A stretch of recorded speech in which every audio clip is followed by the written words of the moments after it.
سلطانہ نے سوچتی ہوئی نظروں سے اسے دیکھا۔ وہ مزید بولا، اور نہ وہ شوہر ہوتا ہے جو دلہن کے کمرے میں پہلے آتا ہے۔ ابھی تمہارا کسی سے کوئی گہرا دلی اور جذباتی رشتہ نہیں ہے۔ تم سوچو اور فیصلہ کرو۔ میں نے ثابت کر دیا ہے کہ میرا یہ بھائی صرف اور صرف سیاستدان ہے۔ اسمبلی تک پہنچنے کے لیے تمہیں یہاں لایا ہے۔ وہ اپنی بات کہہ کر جانے لگا۔ وجاہت نے کہا، شرافت، تم مجھ سے بھی بڑے سیاستدان نکلے۔ سلطانہ کو نئے مسئلے میں الجھا دیا ہے۔ کیوں سلطانہ، تم نے اس کے خلاف چیخ چیخ کر ہنگامہ برپا کر دیا تھا، اپنے ابا جی کو میکے سے بلا لیا، لیکن اس نے تمہیں کوئی الزام لگانے کا موقع ہی نہیں دیا۔ وہ بولی، میں یہاں گھونگھٹ میں منہ چھپا کر آئی، میں نے کسی کو نہیں دیکھا۔ آپ کو بھی گھونگھٹ اٹھنے کے بعد ہی دیکھا۔ صرف چودھری وجاہت علی زندہ باد کے نعرے سنے۔ اب شدت سے احساس ہو رہا ہے کہ میں محبت کرنے والوں کے خاندان میں نہیں، سیاست کرنے والوں کی دلدل میں دنس گئی ہوں۔ سلطانہ، میرے خلاف نہ سوچیے۔ یہ غلط ہے کہ میں نے تمہارے ابا جی کے ذریعے ہزاروں ووٹ حاصل کرنے کے لیے تمہیں اپنایا ہے۔ میں خدا سے ڈرتا ہوں، جھوٹ نہیں بولوں گا۔ تمہیں شریک حیات بنانے کے لیے میں نے بائی سے دھوکہ کیا۔ جو لفافہ تمہارے گھر جا رہا تھا، اس میں سے شرافت کی تصویر غائب کرا دی تھی۔ یہ فریب ضرور ہے، مگر میری محبت کا ثبوت ہے۔ بھیڑ میں سے شرافت کی آواز آئی، او بھائی جان اور بڑے چودھری، میں کہیں نہیں گیا، ادھر ہی موجود ہوں۔ ابھی تیری سچائی کا پتہ چل جائے گا۔ تو نے ووٹ حاصل کرنے کے لیے شادی نہیں کی ہے تو دلہن تیری، سیاست میری۔ مجھے الیکشن لڑنے دو۔ سلطانہ کے سامنے ثابت کر دے کہ تو اس سے محبت کرتا ہے، سیاست نہیں کرتا۔ بات بڑھتی جا رہی تھی۔ رشتہ دار وہاں کرسیاں لا کر رکھ رہے تھے تاکہ وہ آرام سے بیٹھ کر بات بڑھاتے رہیں، لیکن وہ ایک دوسرے سے الجھنے والے جوش اور غصے میں تھے۔ وہ ایک جگہ بیٹھ نہیں سکتے تھے۔ وجاہت نے پورے جوش اور جذبے سے سلطانہ کو دیکھا، پھر کہا، میں اپنی شریک حیات کے لیے سیاست کو تو کیا دنیا بھی چھوڑ سکتا ہوں۔ میں اعلان کرتا ہوں کہ اپنی پارٹی کے کسی بھی لیڈر کے حق میں بیٹھ جاؤں گا۔ چودھری ملک نواز نے اس کے شانے کو تھپک کر کہا، شاباش پتر، تو نے اپنی سچائی ثابت کر دی۔ سلطانہ نے کہا، معاملہ کچھ اور تھا اور اسے کچھ اور رنگ دے دیا گیا ہے۔ اب جب کہ سیاست کی باتیں ختم ہو چکیں، میں اس خاندان کے بزرگوں سے پوچھتی ہوں، چودھری شرافت علی میرے کمرے میں کیوں آیا تھا؟ ماں نے کہا، دلہن، جو بات ختم ہو گئی ہے اسے پھر کیوں شروع کر رہی ہو؟ وہ ساس سے بولی، میں عزت دار گھرانے سے آئی ہوں، میری عزت پر آنچ آئی ہے، اس لیے بات ختم نہیں ہوگی۔ میرا بیٹا تمہارے کمرے میں چلا گیا تو کون سی قیامت آ گئی؟ آخر وہ رشتے میں تمہارا دیور ہے۔ سلطانہ نے اپنی ساس کو ناگواری سے دیکھا، پھر اپنی الٹی ہتھیلی وجاہت کی طرف بڑھاتے ہوئے بولی، کیا میں بتاؤں یا آپ زبان کھولیں گے؟ وہ بولا، امی، شرافت نے ایسی بےہودگی کی ہے جسے میں آپ کی خاطر برداشت کر رہا ہوں۔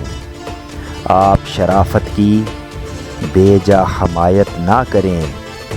میں اپنے بزرگوں سے التجا کرتا ہوں کہ بات بڑھنے سے پہلے کوئی معقول سمجھوتا کرا دیں۔ بزرگوں نے ایک دوسرے کو دیکھا، پھر ایک نے سلطانہ سے کہا، دلہن بیٹی، تم اس حویلی اور اس خاندان کی عزت بن کر آئی ہو۔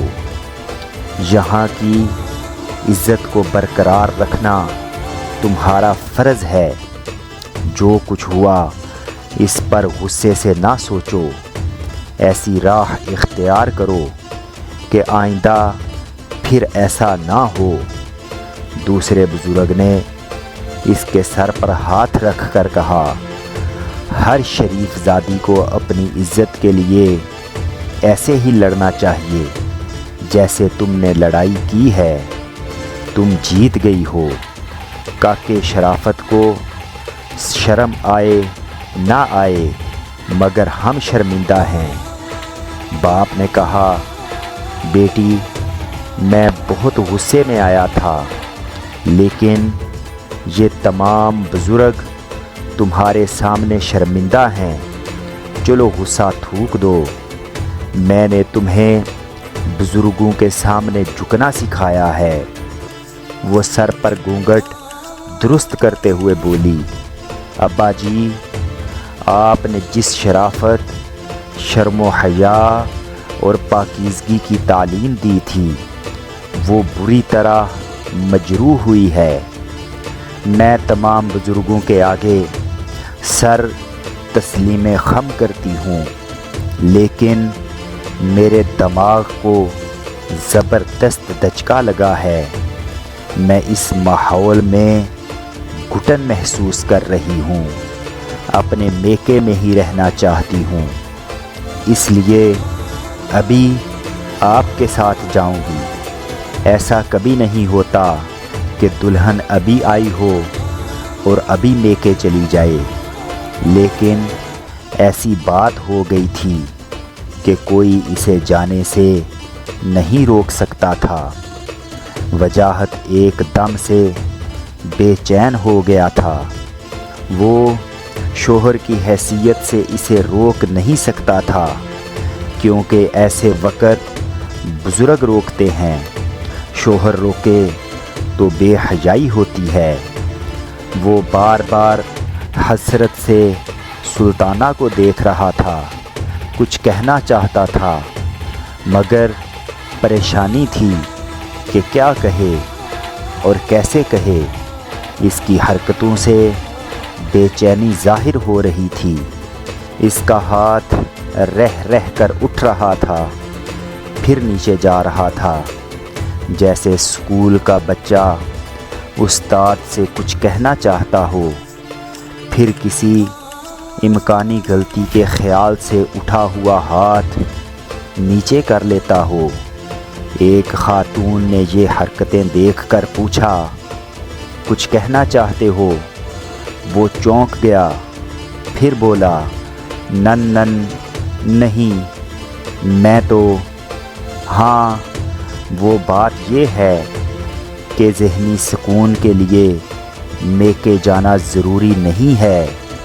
میرا مطلب ہے شہر والی کوٹھی خالی ہے، وہ کوٹھی میں نے نکاح کے وقت حق مہر میں لکھی تھی، سلطانہ وہاں رہ سکتی ہے۔ ملک نواز نے کہا، خالی کوٹھی قبرستان کی طرح ہوتی ہے، میری بیٹی میکے میں رہے گی۔ ملک نواز کے ساتھ آئے ہوئے ملازم سلطانہ کا ضروری سامان اٹھا کر باہر جانے لگے۔ وجاہت بے بسی سے سلطانہ کو دیکھ رہا تھا۔